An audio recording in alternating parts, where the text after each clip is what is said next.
and welcome back to Get the Book, the channel that helps you read more and hopefully read better.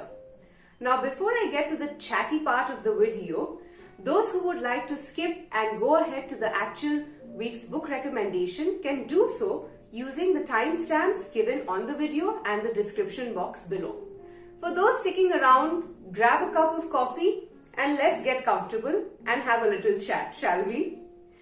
It was exactly 1 year ago that I decided to start this booktube channel, and 1 month after that decision, I published my first video.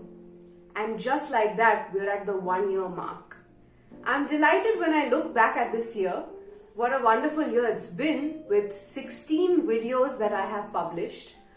Together, all the videos have garnered 2,479 views. That's just amazing for me. I'm so grateful for every single view that each of my videos have received, because it's amazing to think about the fact that people take time out from their lives just to watch the kind of literature content that I have created, and I am beyond grateful for that. As of today, I have 72 subscribers, and I would like to take a moment to thank every single one of y'all who have shown support to my channel by subscribing. Your subscription has given me the encouragement to continue making my book recommendation videos, and for that reason, I have already developed my book list for 2022. Speaking of 2022, if there are any specific genres or languages or type of content that you would prefer for me to do on my channel, please comment below and let me know. I would be more than happy to incorporate your ideas into my content calendar. Lastly, I created this channel with the aim to develop a global community of readers whose literature choices are diverse and rich. My aim is to help people get started and get ahead in their reading journeys.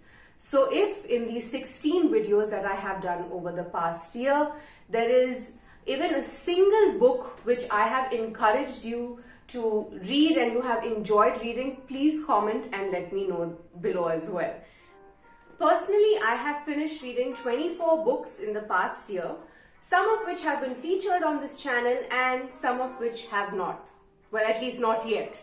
But I have a lot planned for the coming year, so I certainly hope you will keep coming back every 2 weeks for a new book recommendation.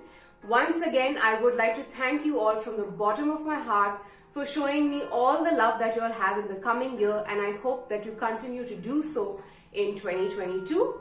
But till then, without further ado, let's begin this week's and this year's last book recommendation. My last book recommendation for 2021 is #KindnessMatters. This book is a collection of 50 inspiring stories from over 40 countries, all centered around the theme of kindness. The past 2 years have been extremely difficult, and with continuing stories of political turmoil from around the world, I wanted to end this year with a pinch of hope, and this book delivers just that. The UNESCO Mahatma Gandhi Institute of Education for Peace and Sustainable Development started the #KindnessMatters initiative in order to collect and celebrate the stories of kindness that happen every day from around the world. The purpose of this book is to take these stories that are localized to every corner of the world and help and inspire people to take even the smallest step of kindness that they possibly can.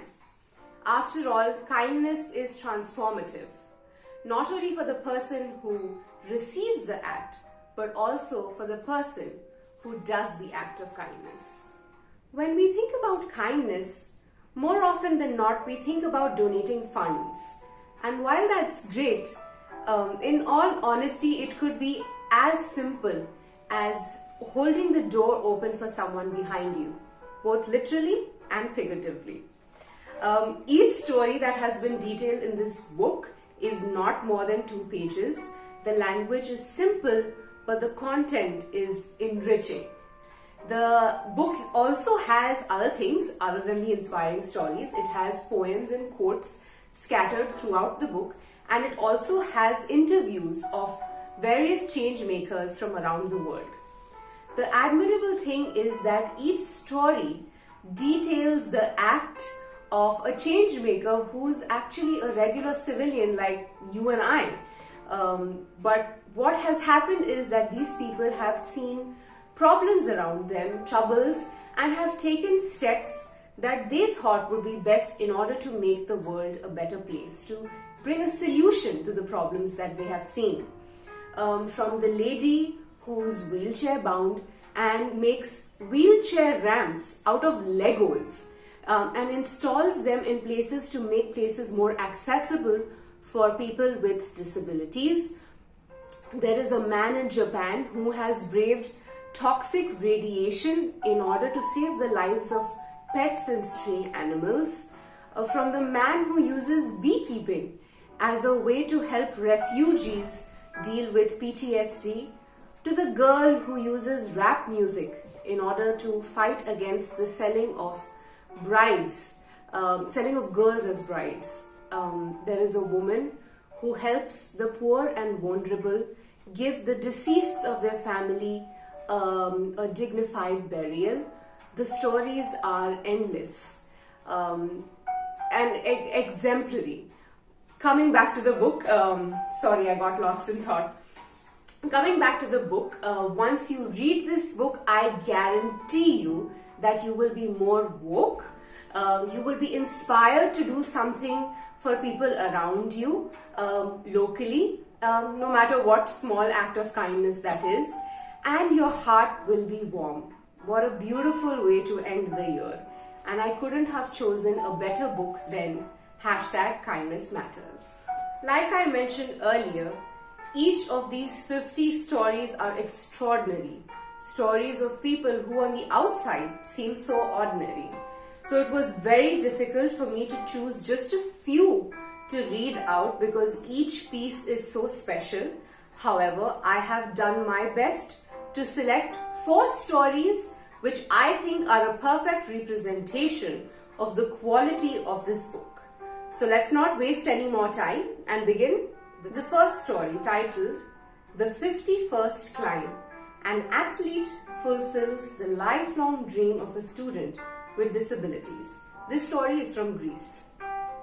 Waking up after a good night's sleep at the camp at 2,400 meters, Mario Giannakou secures Eleftheria on his back, ready to complete the last leg of the climb up to Mount Olympus. A few hundred meters to the summit at Mount Mythikas, the highest peak of Mount Olympus, and a few more hours before the two of them will look at Greece from up above.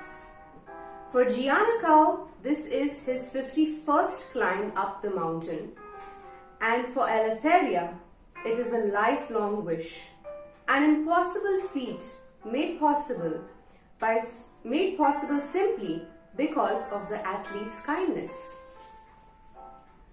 A few weeks prior to the climb, when Eleftheria, a 22-year-old student with disabilities, met Giannakou through a common friend and told him of her desire of scaling Mount Olympus, the long-distance runner immediately took to fulfilling it.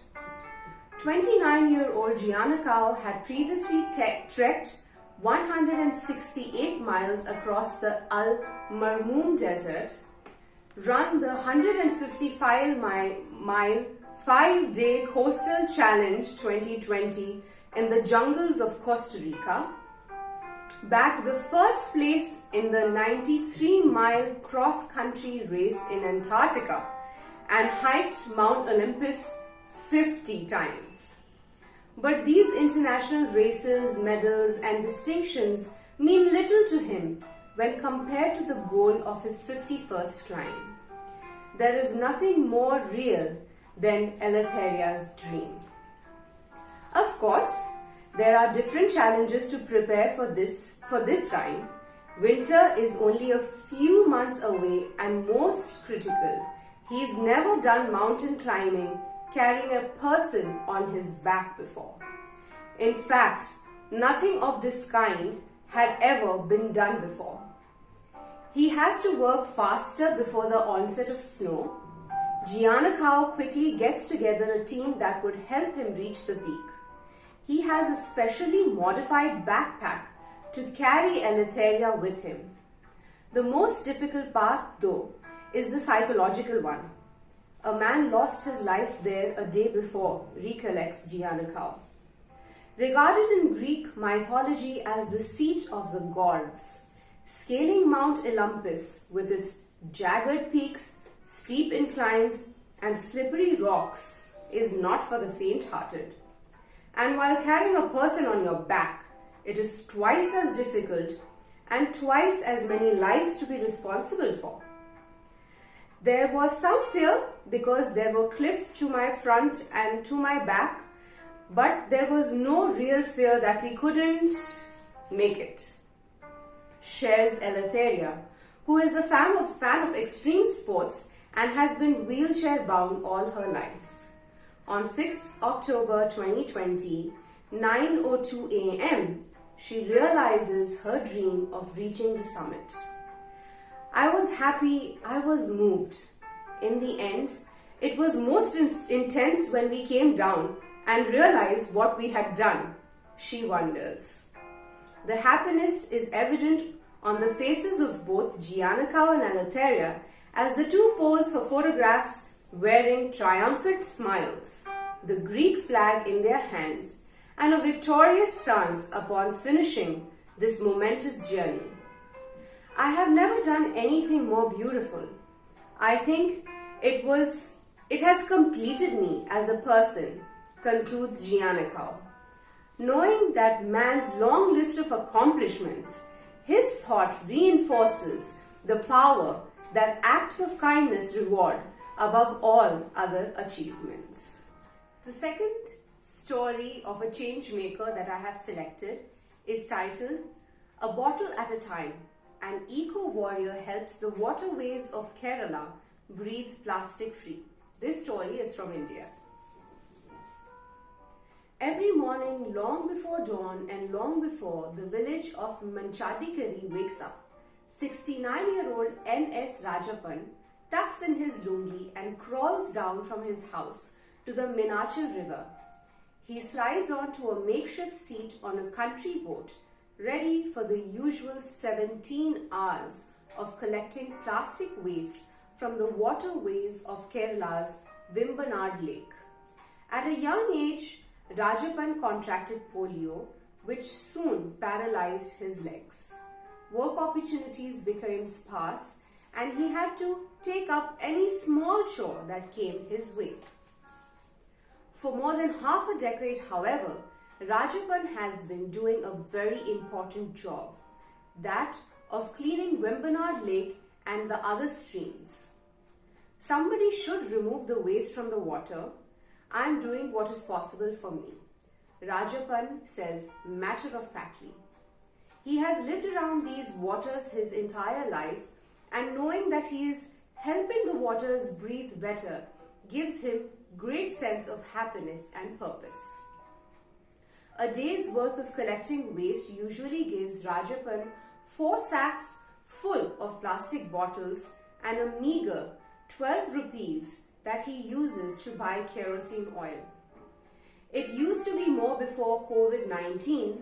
The lack of tourists has reduced the plastic, he says with a grin, despite his income having taken a hit. But his day does not end with the task of collection. Rajapan cleans, dries and organizes the waste for the local agency that comes to pick it up once in a few months. His meals are taken care of by his sister and some generous locals who call on him to collect their plastic waste and give him money. Rajapan recollects the painful look that he sees on the faces of the people as they watch him crawl. They take pity on me, he says. But the positive man that Rajapan is, he does not feel sad about his condition. I have had this deformity since my childhood. What is the point of feeling bad about it? He flashes his coy smile. In the half a decade of working as Vembanad's environmental savior, Rajapan has not missed a single day of work, except once during the floods when the water destroyed his house and he had to take refuge in a boat. I lost all the garbage I had collected over the months, and that was very disappointing. But I started work again immediately once things improved, says the high-spirited Rajapan. And he plans to continue to work every day, spreading kindness to the natural world around him, one plastic bottle at a time. The only wish Rajapan has had is one for a bigger boat of his own so he could cover more area and collect more garbage. His wish was recently fulfilled when a photographer named Nandu KS went viral, inviting recognition and gifts from around the globe, including Prime Minister Narendra Modi and the Taiwanese government. Rajapan has since received awards, a cash prize, a motorized wheelchair, and most importantly, his own motorboat. I want to have a roof over my head and live there happily until my death, the humble Rajapan concludes. And the simplicity of thought for this environmental champion cannot be better summarized. The third story is from Spain, titled United by Religion. A church opens its doors for Ramadan dinners. This story begins with a quote from the Bible. All things therefore whatsoever ye would that men should do to you, do ye even so to them. For this is the law and the prophets. Bible, St. Matthew. Almost every religion in the globe has its own version of the golden rule that tells them to treat others as they want to be treated. A Catholic leader offering a safe space for Muslims to gather and break their fast during Ramadan is a prime example of the golden rule in action, and in this case, treating the other with the same kindness you would hope for yourself. People are very happy that Muslims can do iftar in the Catholic Church because religions serve to unite us, not to separate us, says Fawzia Chatty, the president of the Catalan Association of Moroccan Women. One of the 5 pillars of Islam, Ramadan is one of the holiest Islamic months during which observant Muslims do not eat between sunrise and sunset and break their fast only at nightfall at the evening meal called iftar. It is a time when Muslims are encouraged to give charity, pray to strengthen the connection with God, and show kindness and patience. In Barcelona, Chatty used to organize iftar gatherings across the city, but with the COVID-19 pandemic enforcing a limit on indoor dining, she was forced to look for an alternative open space with room for social distancing. Fortunately, Father Pio Sanchez, Santa Anne's rector, who sees the coming together of different faiths as a symbol of civic coexistence, offered his assistance. Even with different cultures, different languages, different religions, we are more capable of sitting down and talking than some politicians, he says. He opened the doors of the Catholic Church's open-air cloisters to local Muslims for iftar.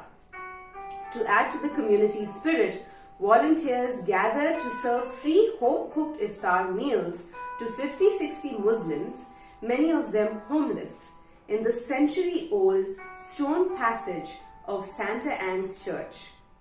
Another story of the golden rule in action is of a Sikh grocery store owner in Pakistan, who follows the family tradition of giving special discounts during the holy month. As are the acts of rebuilding a church in the Al-Arabi neighborhood of Mosul, Iraq, by a young group of Muslim volunteers.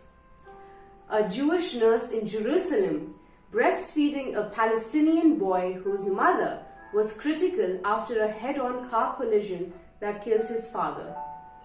Often we hear of religion being used as an excuse for disharmony, but it doesn't have to be. As thou deemest thyself, so deem others, then shalt thou become a partner in heaven. Kabir. We are all the same. We are all like brothers and must help each other too, says Hafiz Ombarin, a 27-year-old Moroccan who echoes the community that has been built at the dinners at the Santa Anne Church. The last, but certainly not the least, story is from Iraq. It's titled Playing for Peace, a cellist's fight against terror through art.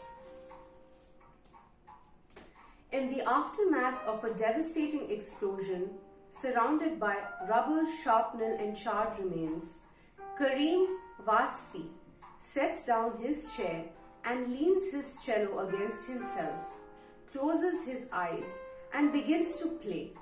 His wild locks, the only thing about him that fit the unsettled air. And as if the tune of the national anthem floods the shopping street in Baghdad's central district of Kardar, which only hours ago had been brought down by a car bomb blast, the voices of passers-by, the police, the family and friends of those who had died join in unison to sing along. A cellist, composer and conductor of the Iraqi National Symphony Orchestra in Baghdad, Wasfi plays amidst the wreckage to defeat ugliness, insanity and terror with beauty, creativity and kindness.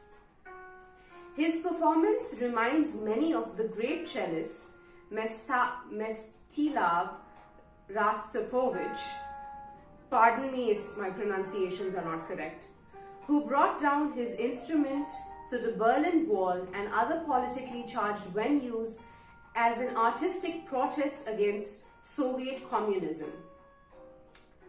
The cellist Vedran Smilovic, again pardon me for my pronunciations, who became a symbol of an artistic opposition to war's destruction when he played in the battle-scarred Bosnia.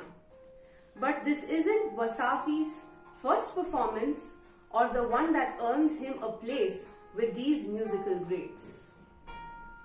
Only a week prior to the Kardar blast, an explosion had rocked the neighborhood of Mansour, killing and wounding 27.